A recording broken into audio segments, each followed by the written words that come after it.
Founded in 2014 by Prince Harry, his foundation, the Invictus Games Foundation, has come under the glare of the Chartered Accountant's direction to disclose details of transactions made to Prince Harry and his company over 2 years. Invictus Games, the kind of Paralympics for injured, wounded, and sick servicemen, women, and veterans, all conceived by none other than Prince Harry himself. Since 2014, there have been another 3 iterations of the Invictus Games, held in Orlando, Toronto, and Sydney. The games work with the power of the sports to inspire recovery and assist rehabilitation by invoking wider appreciation and respect for those who suffer injury in the line of duty.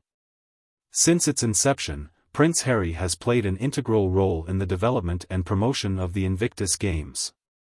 As patron of the Games, he had a real and deep hand in all of its activities, involving himself very much in efforts to enhance awareness and raise the amounts of money that have so characterized his theme throughout his public life.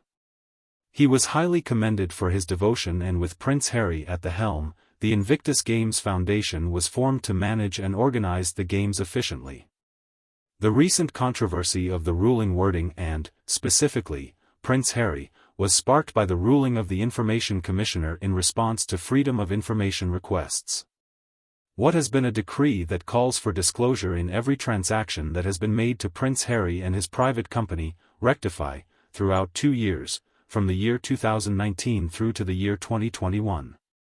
Details emerging later indicated that in total between 2019 and 2021, the Invictus Games Foundation had remitted £70.29 million, roughly $84 million, to Prince Harry's firm, Rectify. The amount was distributed in quarterly payouts of £5.35 million, roughly $6.4 million, at a time, with the biggest single chunk going to Rectify at £18.72 million, about $22.5 million. This was categorized under management and operations cost, but there is no breakdown of how this amount was apportioned or spent. These substantial payment figures have unsurprisingly attracted a significant amount of attention and criticism.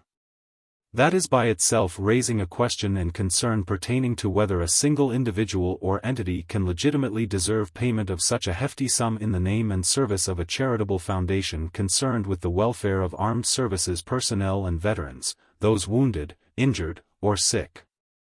Within a span of 2 years, a very huge sum of money, in terms of US dollars, was transferred from a philanthropic organization. And here comes the natural question: how was this huge sum being used? Another question arises about the amount of detail in financial disclosure in this transaction. Could Prince Harry personally benefit from these financial arrangements, and why? Representatives both for the Invictus Games Foundation and those for Prince Harry himself have rushed to offer an explanation. One of the major elements of their argument is that Prince Harry was integral in seeing the establishment of the Invictus Games and making it from an event to what is now an international and prestigious spectacle. He played a very important role, taking up many responsibilities for its development. As a founder, therefore, a patron to be the face of the organization, in Prince Harry's strategic advice, operational participation, and public representation need much resources and support. Some allocation in part, however, catered for the increased security costs occasioned by Prince Harry's separation from royal duties. Both Rectify and Prince Harry helped get critical corporate sponsorships that greatly increased revenue for the Invictus Games Foundation. Only the absence of detailed breakdowns of financials is weighed, balancing against issues of privacy and safety. All financial statements have received unqualified approval from the auditors. There is no sign of financial mismanagement or misappropriation. However, skeptics among analysts point to the size of the payments. In 2 years, the amount of payments totaled $84 million, which seems way too high in relation to the reported annual income of the foundation. According to public documents, the foundation earned $28 million in 2021. The absence of such clear, independent verifications of the use of the money, coupled with unwillingness on the part of Sabra to itemize the expenditure, saying she can't do so for reasons of privacy and security, surely comes across as insincere. Hence, the bone of contention is the astronomical sums that were paid out, absence of transparency, and independent oversight in the tracking of distribution of funds.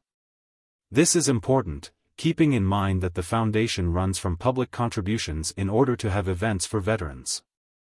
What sets in the erosion of public confidence in the Invictus Games Foundation is an inability to provide responses that are satisfactory enough. Adding to the controversy is the impression that Prince Harry may be deriving undue commercial gain from a charity for veterans. It similarly stretches to the Sussexes' lucrative contracts with Netflix and Spotify, juxtaposed against their financial dependence on the public through the Invictus Games. This is underpinned by the challenge the royal family faces to draw a line between its public responsibilities and private business, a task that is only going to get harder as its commercial activities grow. From a public opinion angle, the approach taken by the Invictus Foundation and Prince Harry has been poor on the case, through the failure to take up a position of proactive transparency. While certainly an admirable mission in support of veterans, the large financial outlays cry out for actual transparency, independently based on information that can be verified, in order to safeguard donor confidence.